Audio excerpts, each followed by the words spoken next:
Now, when I did a speed test G between the Mate 20 Pro and the Pixel 3 XL, a lot of people were surprised because the Pixel 3 XL won.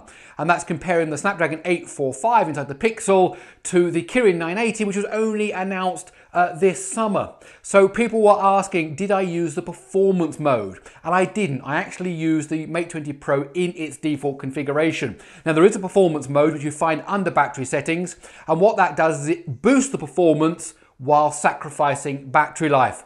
And a lot of people have asked, could I redo the test using performance mode switched on? So that's what I've done. So let's see if it changes the result.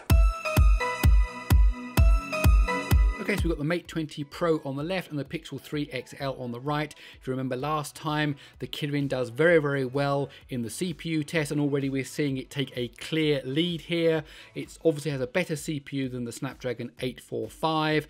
This time now, performance mode is switched on, so we're expecting an even greater CPU, and look how well it is storming ahead compared to the Snapdragon. The previous time that the Mate 20 did in this test was 2 minutes and 1 second, and the Pixel 3 XL managed 1 minute and 49 seconds, and still the Kirin 980 is clearly in the lead here. Now the question is going to become, when we get to the GPU test, will the performance mode be able to boost that GPU performance so that the Mate 20 Pro can win? Both phones are now inside of the 2D gaming, and as I said that, the Kirin moved over to the 16 thread test mode. That's doing pretty well. It's still in the lead by quite a significant portion, and after this we're going to go straight into Unity test. So this is where the rubber hits the road. What is this going to be like? And that's looking pretty smooth to start with.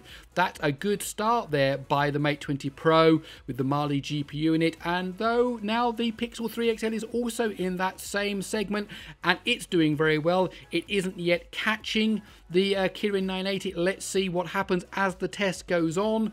The Kirin 980 is still clearly in the lead, nice and smooth, no stuttering, no artifacts, looking pretty good.